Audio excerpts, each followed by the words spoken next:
მოგესალმებით. ეს არის YouTube არხი ექსკურსი და ჩვენ ვართ ევროკლუბში, სადაც გვექნება ასე ვთქვათ ლიტერატურული ექსკურსი და ხვდებით ოზურგეთის აქტიურ ახალგაზრდებს, სკოლის მოსწავლეებს და ვისაუბრებთ წიგნებზე, ლიტერატურაზე და დღევანდელ გარემოზე, რეალობაზე, სადაც ვიმყოფებით ცხოვრობთ და ძალიან გვაინტერესებს როგორ უყურებენ ახალგაზრდები დღევანდელ მდგომარეობას, როგორ ცხოვრობენ, ასე ვთქვათ, ანუ როგორია მათი დღის წესრიგი, იმიტომ რომ ჩვენ დროს ასე ვთქვათ, ცოტა განსხვავებული იყო, მაშინდელი სურვილები, მოთხოვნილობები და ასე შემდეგ, ეხლა ბევრი რაღაც შეცვლილია და ძალიან დიდი ინტერესი მაქვს იმისა, თუ როგორ ცხოვრობთ, ანუ როგორია თქვენი დღის წესრიგი და რა გეგმები გაქვთ სამომავლოდ, რატომ არის ეხლა ევროკლუბში ვარ და ეს ევროპა რატომ არის ასე ვთქვათ მნიშვნელოვანი და რავი, თქვენი აზრი არის ძალიან მნიშვნელოვანი ჩვენთვის და ამიტომ ვარ ძირითადად აქ მოსულები, რომ ეს რაღაცნაირად კომუნიკაცია საუბარი შედგეს ჩვენ შორის. მე გავაგრძელებ, მე ვარ პატრიო ყუჯავა, ვარ საბჭოთა წარსულის კვლევის ლაბორატორიის მკვლევარი და პროფესიით და განათლებით ვარ პოლიტიკის მეცნიერების მაგისტრი. ამიტომ რაც დავუშვათ ამ მაგიდაზე წიგნები არის, ეს წიგნები სხვადასხვა დროს ნასწავლიც მაქვს და სწავლის სანამ ვისწავლიდი იქამდე უბრალოდ წაკითხული მაქვს თქვენს ასაკში, რომლებიც იყო დაწერილი, როცა თქვენი ასაკის ვიყავი. ზოგიერთი არ იყო დაწერილი, როდესაც თქვენი ასაკის ვიყავი, მაგალითად, აი ეს წითელი წიგნი საქართველოს იოსებ სტალინის წინააღმდეგ, რომელიც შარშან მოვამზადეთ და მეც ვიყავი ერთ-ერთი თანაავტორი ამ წიგნის და მე როგორც ისტორიკოსი ისე ვისაუბრებ იმაზე, რა მნიშვნელობა აქვს წარსულს და ისტორიას და რატომ არის მნიშვნელოვანი მეხსიერება, ამ შემთხვევაში ჩემი ან თქვენი კონკრეტული მეხსიერება კი არა, მეხსიერება როგორც ეძახიან ეს სოციალური მოვლენა, საზოგადოებრივი მოვლენა, კოლექტიური მეხსიერება, რატომ არის მნიშვნელოვანი ერისთვის და რატომ არის მოქალაქეებისთვის მნიშვნელოვანი, რომ გვახსოვდეს რა ხდებოდა უახლეს წარსულში და უახლეს წარსულს ეძახიან ჩვენს შემთხვევაში რაღაც ბოლო 100 წელს პირობითად რომ ვთქვათ, დავიწყოთ რაღაც 1918 წლიდან, როდესაც ჰქონდა პირველი დამოუკიდებელი რესპუბლიკა, რომელი რესპუბლიკის ჩამოყალიბებაშიც ალბათ ყველაზე დიდი წვლილი გურულებს მიუძღვით სხვა საქართველოს სხვა კუთხის წარმომადგენლებთან ერთად, ხომ? სანამ აქამდე მოვიდოდით, რომ გამოვიარეთ რაღაც ადგილები, აი ჩოხატაურის მხრიდან რომ შემოვედით ოზურგეთში, რაღაც ნასაკირალს რო ჩავუარეთ, აი დავუშვათ ნასაკირალის ბრძოლა მოხდა, სადაც ერთ მხარეს გურულები, აჯანყებული გურულები იბრძოდნენ და მეორე მხარეს საოკუპაციო თუ მეფის რუსეთის არმია იბრძოდა გურულებს ხელმძღვანელობდა თბილისის პირველი მერი, ასევე გურიაში დაბადებული. აი, ხანდახან მავიწყდება ხოლმე სახელები და ყვარები. ისტორიკოსისთვის შეუფერებელი სკლეროზი მაქვს. დიახ. ბენია ჩხიკვიშვილი. ხოდა ჩვენს გარშემო ძალიან ბევრი და განსაკუთრებით გურიაში ან სხვა საქართველოს სხვადასხვა კუთხეში არის ბევრი ასეთი ადგილი, ბევრი ასეთი მეხსიერება, რომელიც გამქრალია ან არ ახსოვთ მოქალაქეებს, ან არ იციან ამ ამბების შესახებ. და ამის მიზეზი ამის შესახებ რომ არ იციან, არის კონკრეტული რაღაც, არის 70 წლიანი საბჭოთა ოკუპაცია, როდესაც მიზანმიმართულად ხდებოდა რაღაც ფაქტების გაქრობა ისტორიიდან. ანუ ისტორია არის პოლიტიკურად მნიშვნელოვანი რაღაც, ძალიან მნიშვნელოვანია რომ ისტორია პოლიტიკისთვის არის ძალიან მნიშვნელოვანი და როდესაც ავტორიტარული ან ტოტალიტარული რეჟიმები, რასაც სამოქალაქო განათლებაში გვასწავლიან ხოლმე, მოდიან ძალაუფლებაში, ისინი ცდილობენ შეცვალონ ისტორია, რაღაც ფაქტები გააქრონ წარსულიდან და ჩაანაცვლონ თავიანთ თავთან დაკავშირებული ფაქტებით, ხო? დავუშვათ შეუცვალონ ქალაქებს სახელი და რა ერქვა ოზურგეცაბა. ხო ერქვა მახარაძე და ვინ იყო ეს მახარაძე? ფილიპე მახარაძე იყო ბოლშევიკი, რომელმაც ძალიან დიდი წვლილი შეიტანა საქართველოს რუსულ ოკუპაციაში 1921 წელს, ხო? მერე უკვე შეიცვალა და დაუბრუნდა ოზურგეთს თავისი ძველი სახელი, ხო?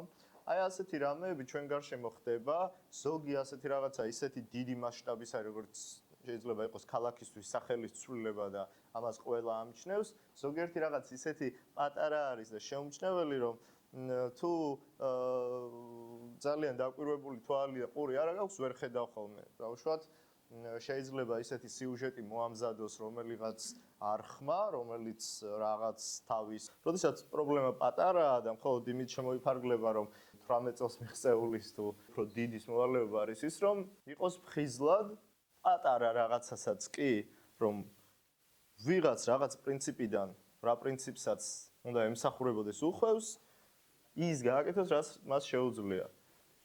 სანამ ძალიან გვიან არ იქნება. სულ ეს იყო, ისეთ ხმაც მინდოდა.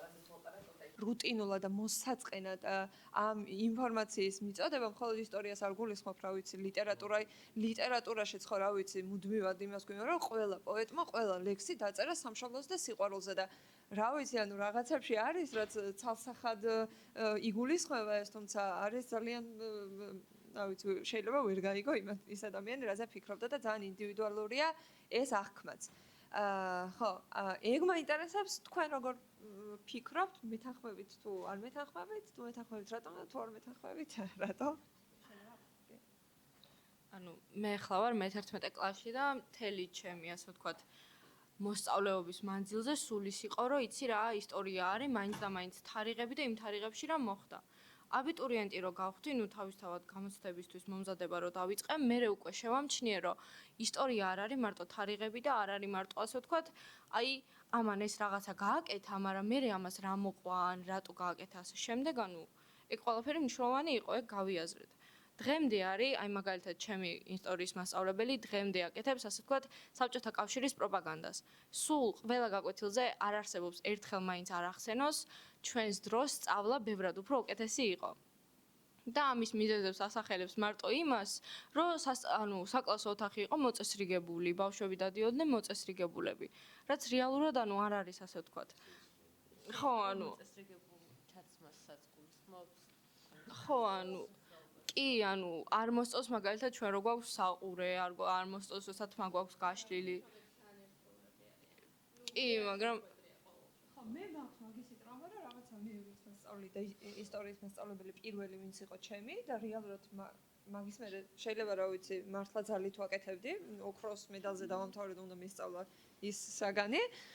ხო, რაღაცა 2 წელი ანუ აი ასე ვისხედით რა და მე-5-მე-6 კლასელი ბავშვის ეს 45 წუთი მერხთან ჯდომა ისედაც ძალიან რთული ტრაცია ეს გამალობაში ამ ინფორმაციის მიყავდა პლუს რაღაც ამ სტრესორს რო უმატებ თან ეს იმას სრულიად არ ნიშნავდა რომ მის მიმართ რაღაცა ამ პატივისცემას მატებდა ან რა ვიცი უფრო ნაყოფიერს ხდიდა პროცესს პირიქით აბსოლუტურად საპირისპირო იყო და ამიტომ პატარა კომენტარი იყო გითხრები. ხო, ანუ და ლიტერატურაში სულ ისე იყო, აი მაგალითად ილია ჭავჭავაძეს რო გავდიოდით, აკაკი წერეთლის სულ იყო მახსოვს ბავშვობაში რო აღიხსნეს აი დაკარგულ სიყვარულზე და მე რო კიდევ ერთხელ ასე ვთქვათ, ცოტა უფრო მოზრდილ ასაკში წავიკითხეთ და რაღაცა უფრო გავიზარდეთ, ანუ მივხვდით რომ რაღაცა მთლად სიყვარულზეც არ იყო ეგ ლექსი და ანუ ბევრი ნაწარმოებიც ეგეთია და რავი, შეიძლება მარტო ჩემი გამოცდილება იყოს ეგეთი, მაგრამ ანუ ბევრისგან გამიგია რომ გვაჩვენებენ ისეთ რაღაცებს, რაც რეალურად ცოტა უფრო დასაფიქრებელ. ვფიქრობ, რომ სხვადასხვა ნაწარმოებს სხვადასხვა ასაკში რომ სწავლობ. ეს უკვე შენზეა დამოკიდებული რა ასაკში როგორ რაღაცა განიაზრებ, ხო? აი ვეფხის ტყაოსანი რომ ავიღოთ. დღევანდელი თაობა მე-10 კლასში სწავლობს, მაგრამ როცა ვთქვათ და მე-12 კლასში ისევ თავიდან გადამეორებას რაღაცა გაიგვლის და გაიმეორებს ამ ნაწარმოებს, სრულიად სხვა თვალით უყურებს ამას. მე ვფიქრობ, რომ მაინც და მაინც ახსნაზე კი არ არის დამოკიდებული. ბავშვის ასაკზეა დამოკიდებული და რა ასაკში როგორ გაიაზრებს ამ ყველაფერს რა. აი, წეგან იყო რაღაც თემა, რომ აი მასწავლებლების დამოკიდებულება და რაღაცა. მართლა მსმენია, რომ შეიძლება იყოს ეგეთი ფაქტი, მაგრამ აი აქ ვინც ვზივართ ახლა ნახევარი ჩემი კლასელია და მე მაგალითად აი არ შემხვედრია რა, აი რა ვიცი, არ ვიცი როგორ მიუდგებოდი მაგ საკითხს მართლა რომ ყოფილიყო, მაგრამ მე მაგალითად არ შემხვედრია. ვიცი რომ აი ჩემი სწავლის პერიოდში ყოველთვის თავისუფლად ვარ, ყოველთვის რამდენი კითხვაც მინდა, იმდენის დასმის უფლება მაქვს, რა აზრიც არ უნდა მქონდეს, იმის გამოხატვის უფლება მაქვს და ну, რა ვიცი, თუ მე სხვანაირად გავიგე რაღაც კონკრეტული ისტორიიდან, ან რაიმე სხვა წყარო წამიკითხავს თქვა, ან რაიმე სხვანაირად ვიცი, ჩვეულებრივად პოლემიკაში შევდივარ და ანუ ვუმტკიცებთ ერთმანეთს, როგორ და რანაირად იყო. და ანუ ასე შემდეგ, რა და სადღაც კონსენსუსამდე ერთ აზრზე მოკლედ მივდივართ რა. და რა ვიცი, აი ეს მითოდა მე თქვა, იმიტომ რომ სასიამოვნო იყო თქვენი აზრის მოსმენაც, მაგრამ აი რა ვიცი, მე მგონი ამ თაობაში ნაკლებად არის ეგ ჩვენთან, რავი, მე არ შემხვედრია. მასწავლებლების პრობლემა ისიც არის, რომ აი ასეთი ტიპის მასწავლებლების, როგორც არის, როგორც დაახასიათებთ თქვენი მასწავლებელი, რომ ამბობს, რომ მაშინ კარგი სწავლება იყო, მაშინ ასე იყო ის, აი მას უნდა საკუთარი პასუხისმგებლობა, რომელიც მას ეკისრება როგორც მასწავლებელს, რომ მან დახვეწოს საკუთარი სწავლების მეთოდები, მოსწავლეს უკეთესად აუხსნას რაღაც, უფრო გასაგებად მიიტანოს საკუთარი მოსწავლე. ამ პრობლემებიდან უნდა ყურადღება მოსწავლეზე გადაიტანოს, თითქოს პრობლემა მოსწავლეშია და არა მასში. ეგრეც უნდა მივხვდეთ, მარტო იქ შენიშვნას, როდესაც მასწავლებელი გამოსახულებელ შენიშვნას აძლევს მოსწავლეს, ის შენიშვნა ხშირად მოდის იქიდან, რომ მასწავლებელი თავის პასუხისმგებლობას ირიდებს თავიდან, მას არ უნდა თვითონ რაღაცები დახვეწოს თავის საქმიანობაში და მოსწავლეზე გადააქვს, რა სახური რატომ გაქვს, ან ესე რატომ გაჩვია, ან ესე რა შუაში ეს სასწავლო პროცესი. სასწავლო პროცესი არის ეს არის ცალკე. ანუ ბოდიში იცით მე არა, გიკონფერენს ბრო. არა. ეგეთ მასწავლებლები არსებობენ.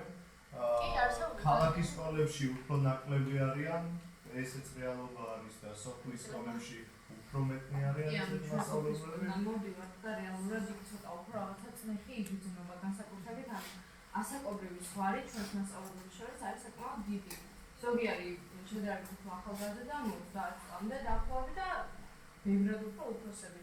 და რასაც დავაკვირდით, პრობლემა ძირითადად შეინიშნება აი ბევრად უფრო უფროსებში, რომელსაც გამოდიეს დაუშვათ 70-იანებში სტუდენტობა დაუშვებები.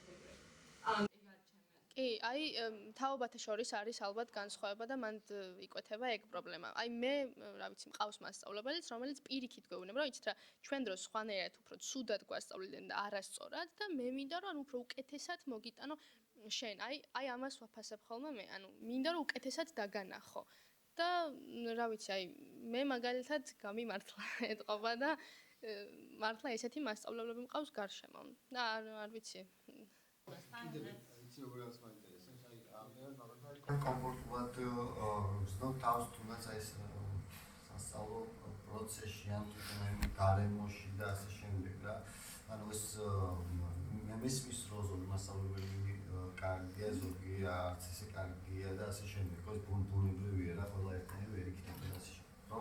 და ძალიან საინტერესოა რა, რომ სასწავლო პროცესი მიმდინარეობს თქვენ სწავლობთ დილით სკოლაში მიხდომის სასწავლებლად და ისწავლობთ და ისევ ბრუნდება რამდენად გრძნობ კომფორტულად ამაში თავს ამ რეალობაში იმიტომ რომ ჩემ დროს მე როდესაც სწავლობდი რაღაც მხრივ დისკომფორტიც მქონდა რა იმიტომ რომ რაღაც სულ ამაში ვიყავი რაღაც სისტემაში ჩამჯდარებით რა იმდივად ერთ და იგივე მეუბნებოდა და ცოტა მომაბეზრებელი იყო სიმართლე სტრესული იყო ძალიან და არის დაზეპირების რაღაცები რა ანუ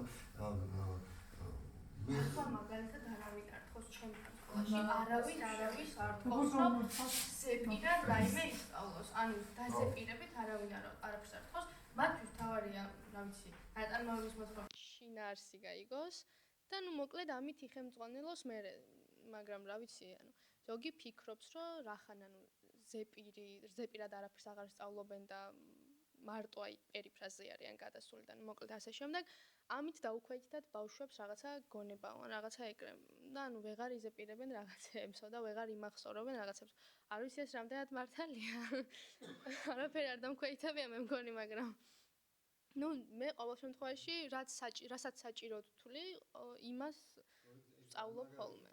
ძალიან, იმიტომ რომ ეს რაღაცა საგამჟელო რაღაცასავით არ არის, რაზეც ჩვენ ლაპარაკობ, ხო შენ თუ ვარ ხო?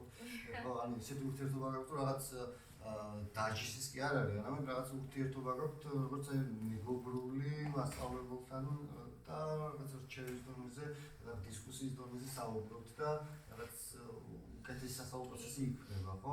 კადრებს, არა კადრებს მასწავლებელი, ყოველ შემთხვევაში ჩემი კლასიდან არც ერთ.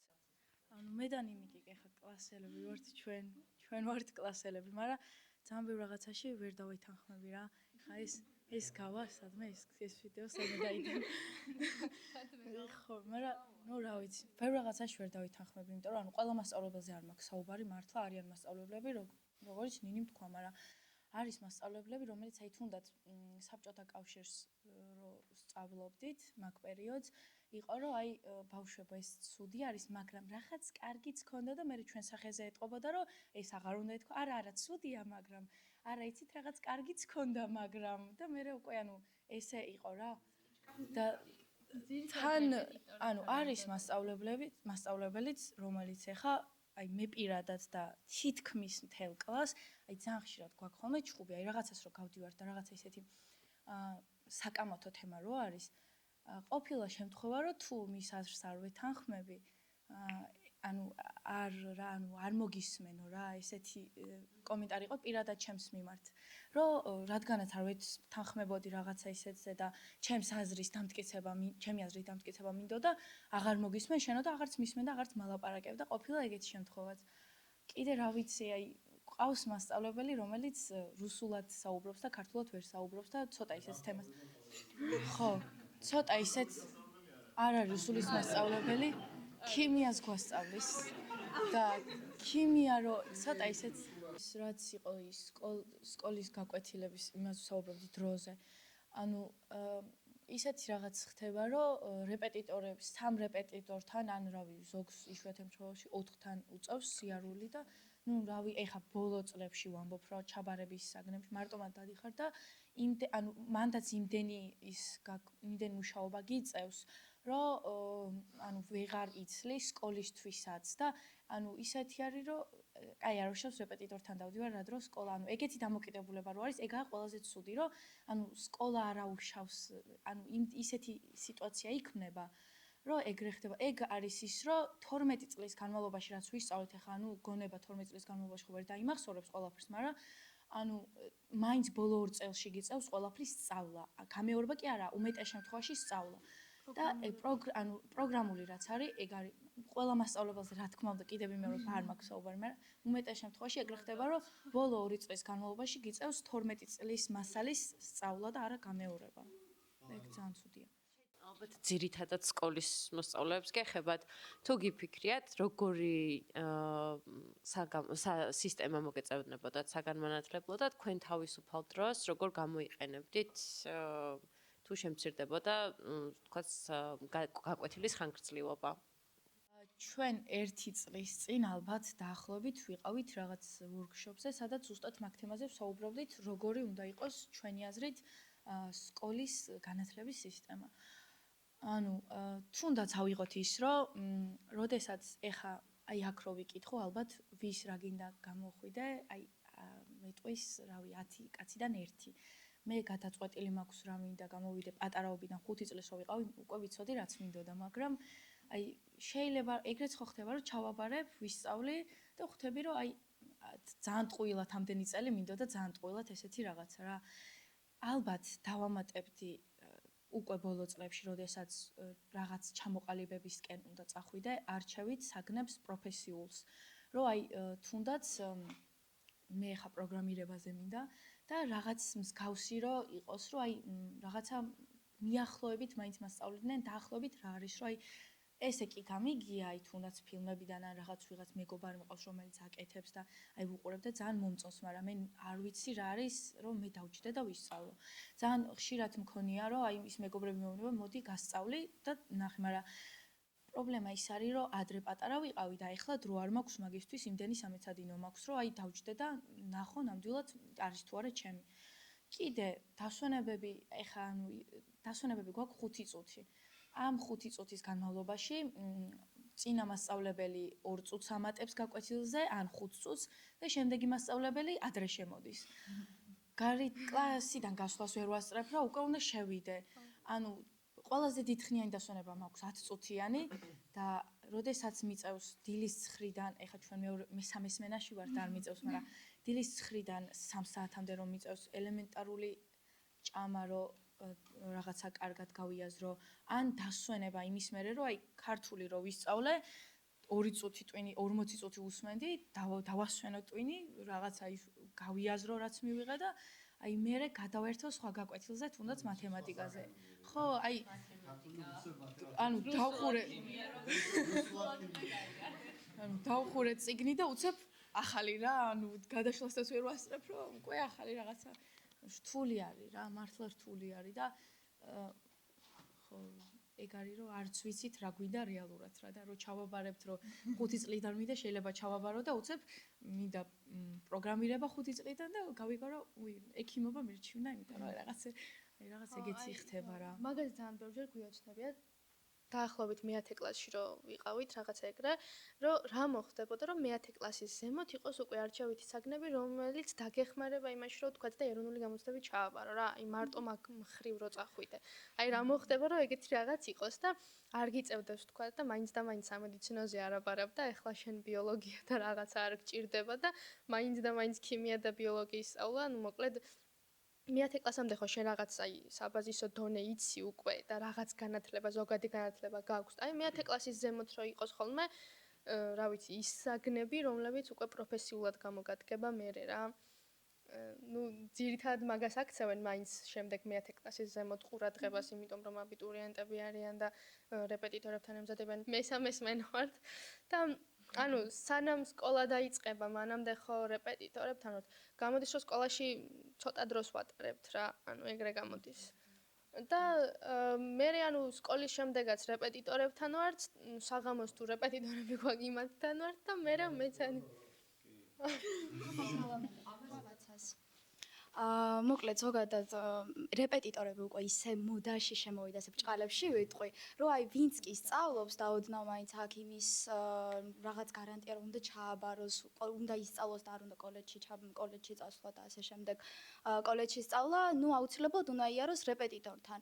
ხო და აი სკოლის სისტემა თვითონ იმიტოა ცუდი, ასე რომ ვთქვათ და ცოტა შესაძლებელი, ცოტა არა კარგად შესაძლებელი, რომ აი ზუსტად ეგ რეპეტიტორები აღარ უნდა იყოს საჭირო. შენ სკოლაში იმ მასალას უნდა სწავლობდე, რასაც აუცილებლად ჩააბარებ ეროვნულზე და ანუ ზედმეტი მომზადება აღარ უნდა გჭირდებოდეს. სკოლაში იმ დონემდე უნდა გასწავლიდნენ კონკრეტულ საგნებს, რაც საჭიროა ჩასაბარებლად, უფრო მეტ დროს უნდა ახმარდნენ და ზუსტად უნდა იყოს გათვლილი პროგრამა ეროვნულის და სკოლის. რომ შენ ზედმეტად აღარ მოგიწევთ არც ფინანსების დახარჯვა და არასოცირდებოდეს მაგალითად უკვე მე-11 კლასიდან ამხელა ფულის დახარჯვა რეპეტიტორებთან, რაც რეალურად ჩვენ გვეხარჯება ახლა.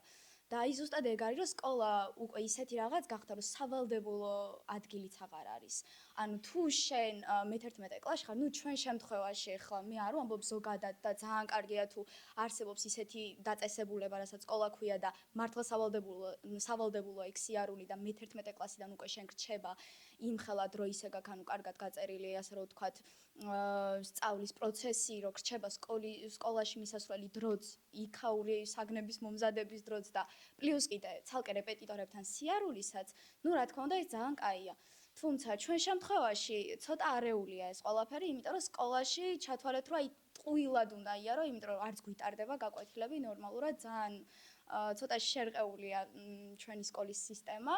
და ხო, აი ეგ არის შესაძლებელი, რომ აი მაგალითად ახლა გრამატიკა როცა გაქვს ჩასაბარებელი ქართული ავიღოთ უბრალოდ, გამოცდაში როდესაც გაქვს 16 ქულა, როცა რედაქტირებაში გჭირდება რომ 16 ქულა აიღო და სკოლაში შენ მე-9 კლასის მერე უბრალოდ გრამატიკის წიგნი საერთოდ აღარ გაქვს, ანუ ფიზიკურად უნდა დაუფიქრდე იმას, რომ ვერ ჩააბარებ, ვერ აიღებ 16 ქულას გრამატიკაში, როდესაც მე-9 კლასის მერე შეხება არ ქონია. უეჭველი მართალი ხარ, მე ხა ვარ მე-11 კლასში და ეხლაც გავდივარ ქართულზე. ორის ანუ დილით სკოლაში წავედი 8 საათზე. მე იქიდან წამოვედი აქ, ერთი შეხვედრა მქონდა, ეხლა მეორეზე ვარ, მე რეპეტიტორთან უნდა მივიდე. 9-ზე სახლში ვარ და ანუ 12 საათამდე მიწევს მეცადინეობა და მე ხო, 9-ზე კაი შემთხვევაში ვარ კიდე, კაი დღეებში. ხო და ანუ პლუს ამას გამოცდების სტრუქტურაც უნდა გვასწავლონ, იმიტომ რომ მე რო რეპეტიტორთან მივედი, საერთოდ არ ვიცოდი გამოცდის სტრუქტურა რა იყო. არც ისტორიაში და არც ქართულში. ხო და ანუ იმის მაგივრად რო ასე ვთქვათ, მოსწავლეებს სტრესი მოაკლონ და მათ მენტალურ ჯანმრთელობაზეც იზრუნონ, აი ვართ ესეთ დღეში, რავი.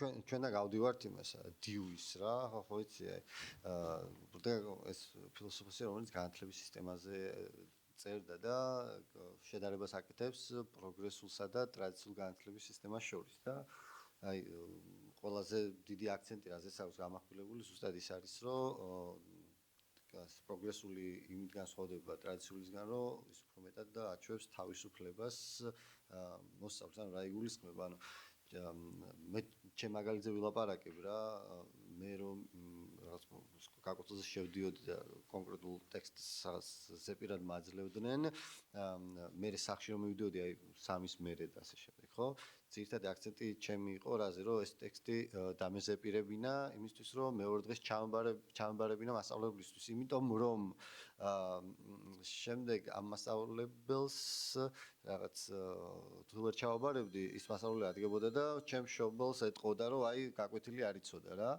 და აქ უკვე ძალიან ბევრი პრობლემა ჩდება ერთი ის რომ მე კი არ ვიაზრებ კონკრეტულად რას ვსწავლობ მაგალითად ვეფხისტყაოსნის იდეას კი არ ვსწავლობ არამედ ვსწავლობ რაღაცა აბზაცებს რომელიც უნდა ჩავაბარო მასწავლებელს იმიტომ რომ ამ მასწავლებელმა ცუდი არ თქვას ჩემს ოჯახთან ანუ ჩემსა და მასწავლებელს შორის ეს რაც უნდა იყოს მთავარი ხაზი რომ მეგობრული ხაზი ასე ვთქვათ ის რომ აი ჩვენ ერთმანეთთან გვაქვს კომუნიკაცია ხო ანუ ის ამის გარეთ გადის ანუ მე კი არ მელაპარაკება ჩემ მშობელს ელაპარაკება ამაზე ანუ მე კი არ მეუნება რომ რატო ვერ ისწავლე გაკვეთილი ან რაღაცა ანუ რა მოხდა რა პრობლემა შეიგიქნა არამედ პირდაპირ ხაზით გადის მასწავლებელი ანუ ჩვენ შორის რაღაც მთელი ის ხიდი რაც უნდა იყოს გადებული ეს წყდება რა და კიდევ ერთი პრობლემა რა არის ანუ გააზრებასთან ერთად მე რაღაც პერიოდი გადის და ამ ტექსტის თავიდან წაკითხვის შემდეგ უკვე ხვდები რომ ვარა მაგარი ყოფილა ეს რა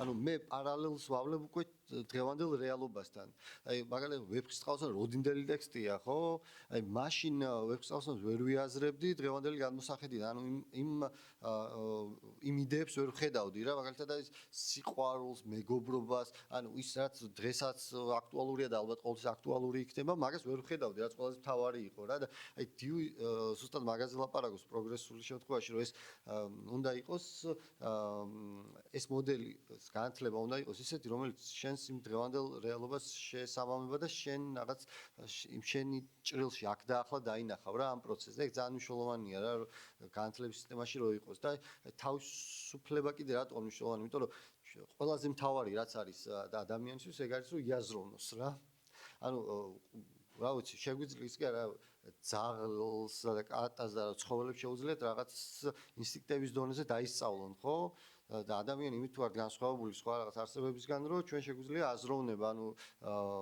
რაღაცების დანახვა შეგვიძლია როგორ არის ჭადრაკის თამაშის დროს რა შეგვიძლია წინასწარ გავთვალოთ ორი ნაბიჯის იქით რა შეიძლება მოხდეს ხო ეს არ შეუძლია ხო ხო აი რაღაცის მერე რა მოხდება შეგვიძლია გავთვალოთ ანუ აზროვნება ყველაზე მთავარი და აი განათლება ყველაზე მეტად უნდა გვაძლევდეს იმის საშუალებას რომ ჩვენ შევძლოთ ეს აზროვნება რა ანუ თუ რამე არის შესაძლებელი თქვენ ამ განათლების სისტემაში არის ის რომ აზროვნებაზე დაფუძნდეს რომ ამის საშუალება მიეცეს და ვერ გექნება რეალურად აზროვნება თუ მთელი დღე ხარ ამ სწავლის პროცესში და შენ ვერ იაზრებ რა რაღაცა დრო არ რჩება იმისთვის რომ აი დაფიქრდე რეალურად აი რა ვისწავლე მაგალითად ანუ ეს რაში გამოადგება რას დავაკავშირო და მარტო სკოლაში ხო არ არის უნივერსიტეტშიც ეგრეა ხა ჩვენი რეალობაც ეგრეა რა იმდენად აჩქარებულია ჩვენი ცხოვრება რომ რაღაცების დაფიქრების საშუალება არ გვაქვს რა რეალურად და აი ეგ ძალიან დიდი პრობლემაა რა ხო და ის ამობდა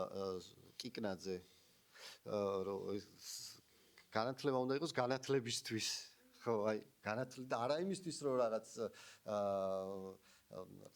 ქულისთვის ან რაღაც უნივერსიტეტ ჩაბარებისთვის ან რაღაცის ან პირველ რიგში უმთავრესი უნდა იყოს შენ თუ რაღაცა სწავლობს აი პიროვნულად შენ რომ მიიღო ეს წონა, ხო?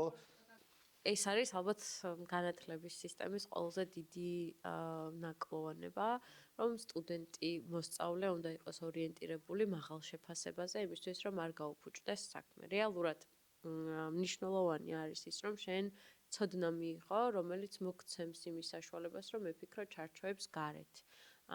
შენი ახალი ხედვა ჩამოაყალიბო რაღაცასთან დაკავშირებით. რაღაც კონკრეტულ თემასთან დაკავშირებით. ეს შეიძლება გავლენებით მოხდეს, შეიძლება გავლენების გარეშეც.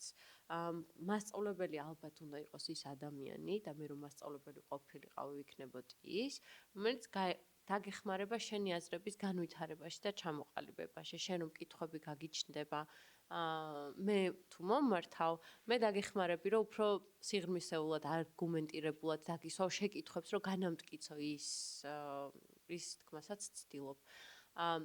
ერთადერთი რაც მე თქვენთვის მინდოდა მეკითხა, თუ გიფიქრიათ ოდესმე თავისუფალი დრო რომ გქონდეთ ბევრი, როგორ გაატარებდით, რას დაუთმობდით ხატვას, წერას, კითხვას, გართობას, ან თუ გართობა არის ეს მეგობრებთან ერთად გასეირნება, ზუსტად კონკრეტულად რას გულისხმობთ ამ გართობაში, ვისაც სურვილი გაქვთ მოკლედ თავისუფალ დროზე დიდად ვერ ვფიქრობ, იმიტომ რომ დრო მართლა არ მაქვს, მეორე სმენა ვარ.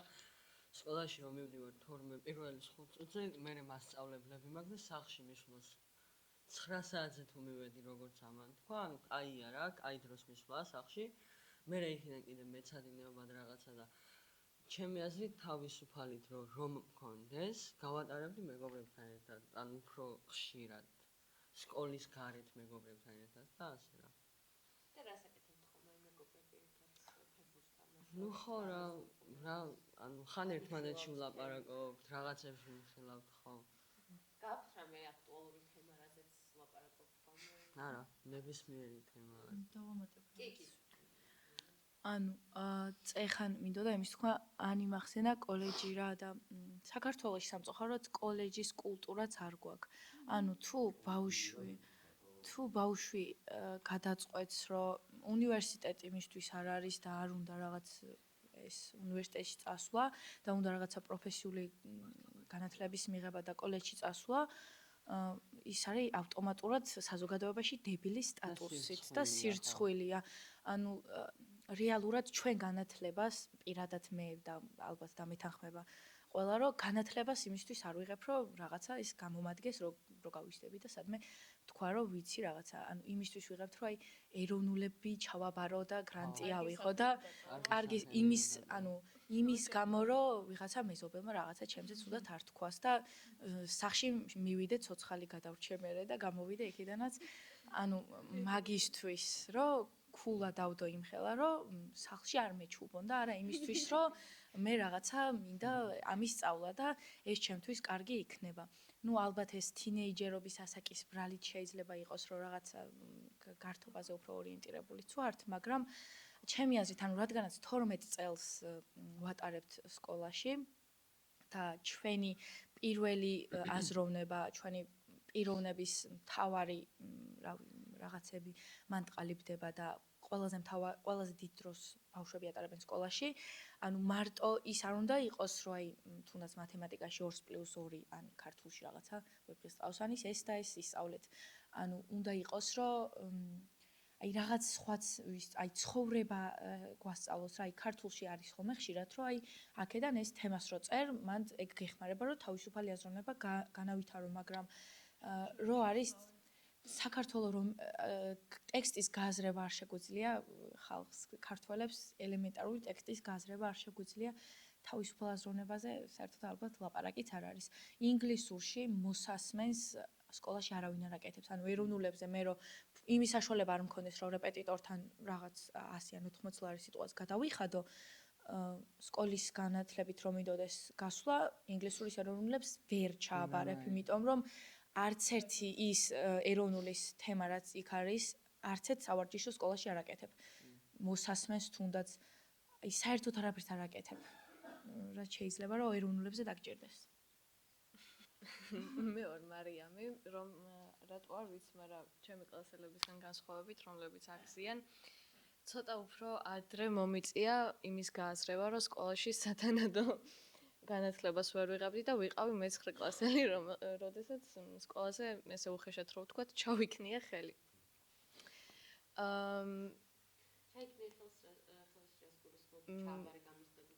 არა, დღემდე სკოლის მოსწავლე ვარ, მაგრამ აი სკოლაში სიარული ასე თუ ისე, შევწყვიტე რა. ძირითადად ჩემს ჰობებს მივაქციე ყურადღება და ასე შემდეგ. თან მაგ პერიოდში უკვე ხატავდა ძირითადად მარტოყოფნა და ხატო მირჩევნია, ვიდრე სკოლაში რუსულად ვუსმინო ქიმიას. ამიტომ თან მაგ პერიოდში შემოვერთდი ამ სივრცეს და არაფორმალური განათლებად საკმაოდ დამეხმარა. და ეხლა რას ვფიქრობ, რა სკოლებზე ერთადერთი რაც არის, რომ პრაქტიკული განათლება, პრაქტიკა აკლია ძალიან რა. მე როდესაც ვარ დაინტერესებული კიდევ მაგალითად რომ მოვიყვანოთ ქიმია და არანაირი შესაძლებლობა არ მაქვს სკოლაში რომ ელემენტარული რაღაც ექსპერიმენტები და ცდები ჩავატარო, იმიტომ რომ სკოლაში ლაბორატორიაც არ გაგვაჩნია. ძალიან რთულია იმაზე დაფიქრება, რომ მართლა მომწონს თუ არა და მართლა მიღირს თუ არა, რომ ისეთი პროფესია ავირჩიო, რაშიც დამეხმარება ეს ყველაფერი, რომ ვისწავლო. ხო, კიდე რა ვისკოლებზე ცოტა ისეთი თემა. წიგნებზე მინდოდა რომ მეთქვა. ალბათ მე-5 კლასში ვიყავი, უკვე დაწყებითებდა რომ გადავედი, ყოველ არდადეგებზე ჩვენი ქართულის მასწავლებელს ჰქონდა რამოდენიმე წიგნი ჩამოთვლილი, რომლებიც აუცილებლად უნდა წაგვეკითხა იმ არა, იმ სამთვეში, სადამ არდადეგები გიწევს და მე-5 კლასელისთვის, მე-7 კლასამდე წიგნების კითხვა არ დამიწყია და მე ყოველთვის რატო არ ვიცი, მაგრამ პროტესტი მაქვს ხოლმე ყველაფერზე და მე-5 კლასში თუნდაც მე-5 კლასიდან რომ მასწავლებელი იძულებულს გხდირა რომ ანუ არდადეგებზე ესა და ეს წიგნები უნდა წაგვიკითხა, არასდროს არ ვკითხულობდი და პირიქით ზიზღს იწევდა რომ რატო უნდა მითხრას მან მე რა უნდა წავიკითხო. მე-7 კლასიდან უკვე რომ მივხვდი რა მაინტერესებდა და რისი წაკითხვა მსიამოვნებდა, მე უკვე ჩემი არჩევანით დავიწყე წიგნების კითხვა. მაგამდე მასწავლებელისგან დამოკიდებულება, მასწავლებლის დამოკიდებულება როგორ იყო შენ სკოლაში მიდიოდი და არ გქონდა ეს წიგნები წაკითხული, შეუძლებოდა რომ აი რატო არ წაიკითხე? კი. უფრო ვიტყუებოდით, რომ ვითო წავიკითხეთ. მოკლეში რა არის? მოკლეში. მაშინ არ იყო, მაგრამ უკართვაძერია და აი მაღაზიაში შეხვდა წაიკითხავ და ვიცი მე ეს და ეს მოხდა ხო წავიკითხე. მე მახსოვს აი ალბათ თავარი სათქმელია იმას სწავლობენ და მე ამარ. აი მე ვიყავი ზუსტად ეგრე რომ ალბათ მე-6 კლასში ვიყავი რომ დედა ჩემი მთელი ძალიან რავი ძალიან ბედნიერი მოვიდა სახლში და საჩუქრად მომიტანა ერთ-ერთი წიგნი რომელიც მასწავლებელმა დაგვავალა რომ უნდა წაგვეკითხა და ეს იყო ანა ფრანკის დღიური. დღემდე სახლში მიდევს ეგ წიგნი, დღემდე 20 გვერდზე მეტი არ მაქვს წანაკითხი და ცოტა ისეთია რა, ჩემი დამოკიდებულება არის რომ აი რატო უნდა წაიკითხოს მე-5 კლასელმა ბავშვმა ეგ წიგნი დღემდე ვერ გავიაზრე, იმიტომ რომ იმდენი ცხოვრებისეული რაღაცაა დასაფიქრებელი. მან რომ ვერ მივხვდი რატო იყო სავალდებულო მე-5 კლასში რამდენის ვიყავ. ძალიან პატარა ბავშვს ეგ რო წამეკითხა და აი როგორ უნდა გამიაზრებინა და რა იყო საერთოდ მაგის მიზანი რომ მე ეგ წიგნი წამეკითხა. აი ზღაპრებსაც აი მაგუთხით რა რაღაც ზღაპრებს ეგეთი მოხს ეს საქართველოში ეგ ტრაგიკული ან ისეთი გასასწორებელი რაღაცა უნდა შეჭამს მე ანუ ისეთი სტრესი მქონდა მართლა რომ არ ვიცი რატო მეტა მქონდა და ეგ პროტესტი და არ წამეკითხა, მაგრამ ანუ ადამიანები ერთმანეთის ლეშს შეჭამენ და რაღაცები და ნუ გვამარხულებდა კიდევაც ეს ადამიანი. და რაღაცა ნამცხვრის ცომი თუ რაღაცა შევჭამე და დამერღვა, შემომერღვა ეს მარხვა და მეგონა რომ აღარაფერი აღარ გადამარჩენდა და საუკუნო ცეცხლისთვის ალში დავიწებოდი. მეც ხონია ეგეთი მომენტები, ახლა მე 2 წლის წინ დავამთავრე ფაქტობრივად სკოლა და თითქოს რაღაც ჩვენ შორის რაღაც ასაკის სხვაობა არ არის იმ ხელა რამხელაც რაღაც შეიძლება განათლების სისტემაში რაღაც რეფორმა ჩაიტარებინა და სხვა ყოფილიყო, ამიტომ მესმის, რასაც საუბრობთ, მეც გამომიცდია, მეც გამომივლია იგივე და ეგ ძალიან რაცა ცუდად დაილექა ჩემს გონებაში საბოლოოდ ახლა როცა რაც თავისუფალ დროს შემიძლია რაღაცა ბიბლიოთეკაში წავიდე და ჩემი პირადი სიამოვნების გამო წიგნი ვიკითხო. ანუ ეგრე ჩემთვის რაც მე-5 კლასში ეგრე არ იყო. ანუ მაგის თავარი მიზეზი დიდი ალბათობით ის იყო, რომ რაღაცა ეგ დაძალების მომენტი, როცა ვიღაცა გავალდებულებს რაღაცას და შენ რაღაც შინაგანი პროტესტი გიჩნდება. ეგ ძალიან ნორმალური არის. იგივე მქონდა მეც, რომ რაღაცა საფხულობით რაღაცა წიგნებს გირჩევდნენ და გირჩევდნენ არა, აუცილებლად რაღაც სიას გიწერდნენ, მე სახში გატანდნენ, ან დედაშენს ატანდნენ. და ჩემი სკოლის მასწავლებელი იყო და მით უმეტეს და ეს წიგნები უნდა წაკითხა აუცილებლად. მე მგონია რომ ზოგადად, ანუ მეკითხებიან რა წიგნი წავიკითხოთ, ჩემთვის ძალიან რთულია ადამიანს რაღაც წიგნი ურჩიო რა. და ეს ხალხი ეს მასწავლებელი იქნება თუ არ აქვს მნიშვნელობა, რომ აძლევს თავს იმის უფლებას, რომ რაღაცა მოგცეს, ანუ იდეურად მოგცეს შენ რაღაცა სია, ჩამოგიწროს რაღაცა წიგნების რაღაცა რამოდენიმე ათეული წიგნი ან რამოდენიმე წიგნი, მე მგონია რომ ძალიან დიდ შეურაცხყოფას აყენებს თვითონ იმ მთლიან პროცესს, რაც არის ასოცირებული წიგნის კითხვასთან, იმიტომ რომ წიგნის კითხვა პირველ რიგში ჩემთვის მაგალითად არის სიამოვნება, თუ იმ მომენტში რაღაცა იმ სიამოვნების წამს ვერ დავიჭერ და იმ კავშირს ვერ დავამყარებ რაღაცა საკითხავთან, როგორ შეიძლება ის შემდეგ ჩემს გონებაში დადებითად დაილექოს. აი შენ რაც გულაშა ზუსტად იგივენაირად რა, ანუ ვეფხისტყაოსანი ჩემთვის იმ პერიოდში რა პერიოდშიც მაძალებდნენ, რომ ხვალ უნდა მეტანა 20 გვერდი წაკითხული და იქნა საზეპიროები გახაზული, ჩემთვის იყო რაღაც ძალიან ცუდი რაღაც, მაგრამ მე რო დავჯექი და ჩემი წავიკითხე, რაც ხელოვნების ნიმუშად აღვიქვი, რაც რეალურად ეგრეა. ამიტომ თვითონ ეს პროცესი არ მარტო ჩვენზე ახდენს ფსიქოლოგიურ ზეგავლენას, არამედ შეურაცხყოფას აყენებს, რაღაც დონით ამცირებს, ამდაბლებს იმ რაც კლასიკას შედევრს, რაც არის თვითონ წიგნი. და თვითონ არ შეიძლება იყოს საკითხავი. ამიტომ გარდა ყველა პრობლემის, ანუ არ მინდა რომ რაღაც ეგ ცალკე დარჩეს და რატომ არის ის პრობლემა, რომ მე რაღაცა გვაქვს იმის პრობლემა, რომ რაღაც საკითხulis გააზრების პრობლემა იქნება, რაღაც ის აღქმის პრობლემა იქნება თუ თავისუფალი აზროვნების და კრიტიკული აზროვნების და ჩამოყალიბების უნარი, სწორედ აი ამ ყველა პროცესიდან გამომდინარე არის საბოლოო ჯამში ეს იყრის თავს. ეს იყო ამ თემაზე რაც მინდა მეთქვა. კიდევ ერთი რაც მინდა მეთქვა თავისუფალ დროსთან დაკავშირებით. ანუ და რომელიღაც თქვენთაგანმა ვერ დავიმახსოვრე რომელმა თქვით, იყო ესეთი რაღაც, რომ რაცა თინეიჯერობის მომენტი შეიძლება არის, რომ გართობა მინდა, არა, ეგ ძალიან ნორმალური რაღაცაა, რომ თქვენ გართობა გინდათ და თავისუფალი დრო გინდათ რომ გქონდეთ, ეგ ძალიან ნორმალური რაღაცაა.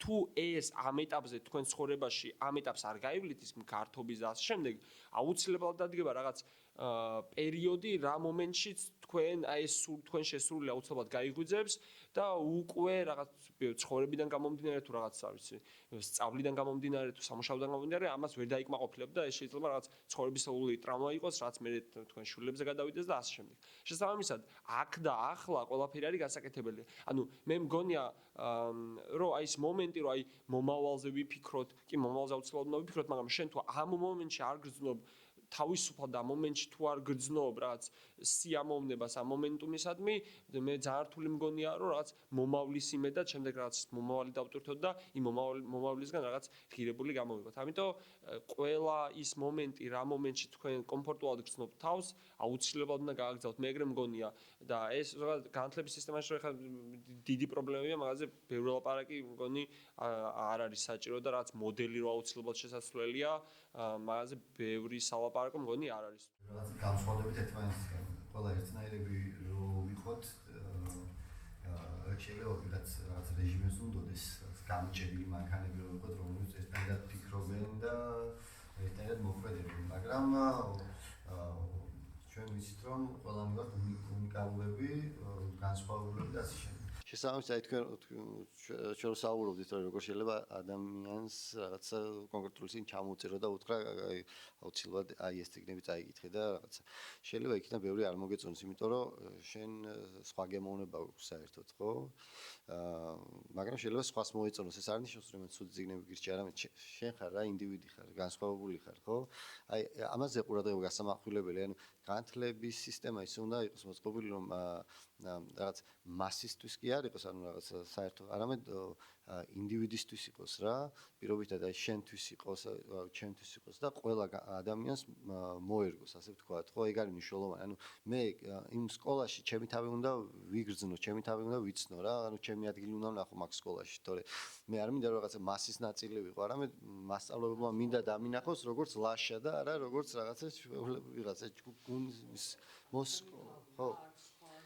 ხო რა, მე რო ხო, აი ეს ურთიერთობა უნდა კონდეს მე ეს უნდა ვიგრძნო და მე უფრო კარგად ვისწავლი, მე უფრო პროდუქტიული ვიქნები და ასე შემდეგ. ანუ და კიდე ერთი რისი თქვაც მინდა რა, ყველაფრიდან გამომდინარე არის ის, რომ აი ეხლა რო ვიაზრებ აი სკოლის პერიოდში ამას ვერ ვიაზრებდი ვერც უნივერსიტეტის პერიოდში და ასე შემდეგ. მე ბევრი შეიძლება ამას ცხოვრების ბოლომდე ვერ იაზრებდეს, მაგრამ აი მე ვფიქრობ ეხლა რომ ან ყველაზე მნიშვნელოვანი არის ცხოვრებაში ალბათ ის რომ რაღაცა ბედნიერი იყო რა რაღაც მომენტში ანუ რისთვის გინდა ეს სამსახური იმისთვის გინდა რომ რაღაცა ხელფასი ავიღოთ რომ არ ვიცი ზოგს მეტი აქვს ზოგს ნაკლები რომ საარსებო ის კონდეს ელემენტარული რომ რაღაცა საკვები კონდეს რაღაც რავი დაბადების დღეზე წავიდეთ რაღაც ტანსაცმელი ვიყიდოთ ხო და ამისთვის გიწევს რაღაც მთელი დღე სადაც მუშაობ შეიძლება ისე სამსახურში მუშაობ სადაც მუშაობა საერთოდ არ მოგწონდეს მაგრამ გიწევს რაღაც ფულის მატერიალური რაღაცის გამო საჭიროებების გამო მან იყო ხო მთელი დღის განმავლობაში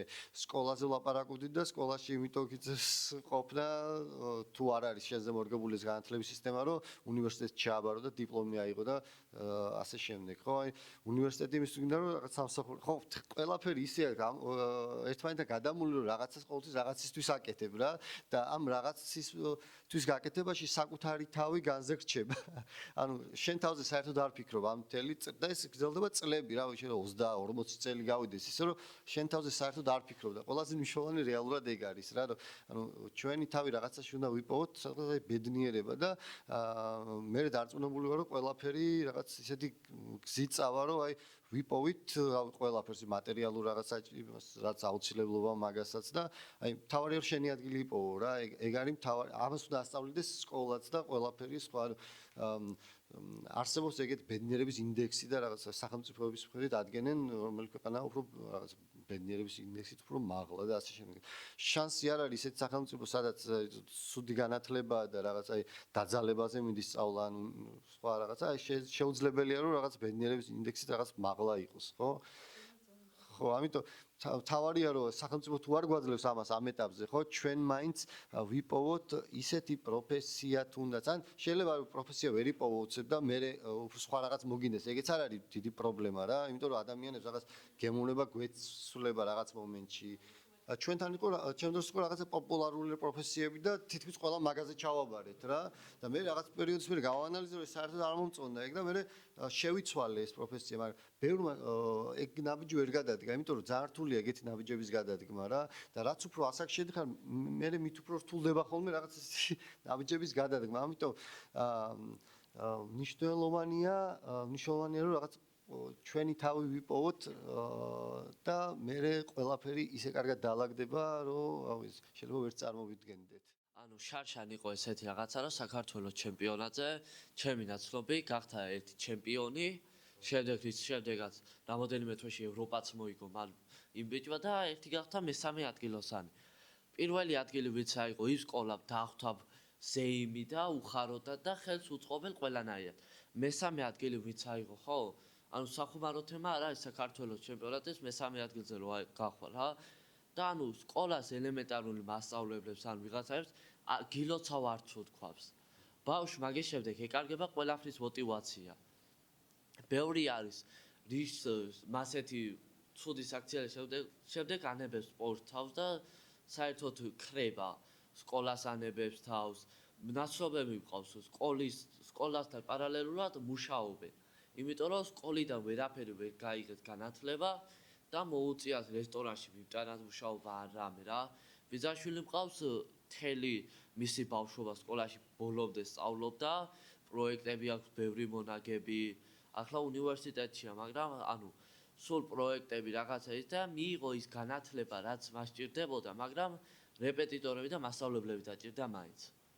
და მე ჯერჯერობით ჩემი მიდრეკილება მაინც სპორტის მხრივაა და იმედია არავინ არ შემიშლის ხელს ჩემს სპორტის მიმართ განვითარებაში. ხო, აი ეს წიგნები რაც მოვიტანეთ სულაკაურის გამომცემლობამ და ასევე ინტელექტმაც მიიღო მონაწილეობა და გადმოგცეს და წამოვიდეთ თქვენთვის თბილისიდან და რა ვიცი თუ სრული გექნებათ გაეცანით რა ხო დაძალება ჩვენ არ დაგიწყებთ არაფრის დაძალებას. ანუ თქვენ თუ რაღაც სრული გექნებათ არ ვიცი და ჩვენ რაღაც საომალოდ რაიმე სახით გავაგზავნებთ კომუნიკაციას და ასე შემდეგ, შეგვიძლია ჩატი შეხვდეთ და იმ ჩატში რაღაცები მოვიწეროთ, ან რავი, ნებისმიერი რაღაცა, თუნდაც წიგნის განხილვა, აზრის კითხვა.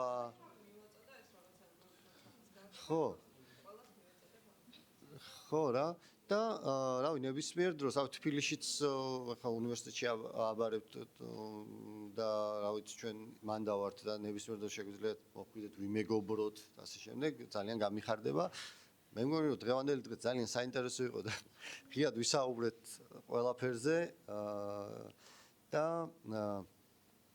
რავი ჩვენ ვაპირებთ რომ YouTube არხი გავაკეთოთ. ძირითადად სხვადასხვა ქალაქებში გვინდა გავიდეთ და გავიცნოთ კიდე ახალგაზრდები საინტერესო ადამიანები, იმიტომ რომ ჩვენ ძირითადად მაინც გვიწევს თბილისში ყოფნა და გვაკლია ეს ურთიერთობები, კომუნიკაცია, თუნდაც რეგიონებში, თუნდაც ახალგაზრდები. ესეთი საუბარი ხარ რაც დღეს გქონდა, ალბათ რა ვიცი, დიდი ხანია არ მქონია, ან შეიძლება არც მქონია ესეთ საუბარი და ძალიან მნიშვნელოვანია პირველ რიგში ჩემთვის და ამიტომ თუ რაღაც სამოვლოდ ისეთი იდეები გვექნება, ან რაღაც ვიღაცის ჩამოყვანა გენდომებად მოვიფიქრებთ და დავგეგმოთ ერთად, ან სხვა პარალელურ გვერდითა ქალაქში ქაურ მოსწავლეებთან რაღაც საერთო რაღაც კოლაბორაცია, რაღაც ყველაფერი მოვიფიქროთ, დავალაგოთ და რაღაც კარგი საინტერესო პროექტები შევქმნათ, რომელიც აი მართლა სასარგებლო იქნება რა, მართლა აი განათლების კუთხით რეალურ შედეგებს რასაც გამოიტანს, ხო? და მადლობა ძალიან დიდი, რომ დღეს მოხვედით და დისკუსიაში მივიღეთ მონაწილეობა, მადლობა ამ სივრცეს, ევროკლუბს. და ეს არის რა, სულაკაურს ინტელექტს. გამოიწერეთ არხი და დალაიქეთ ვიდეო.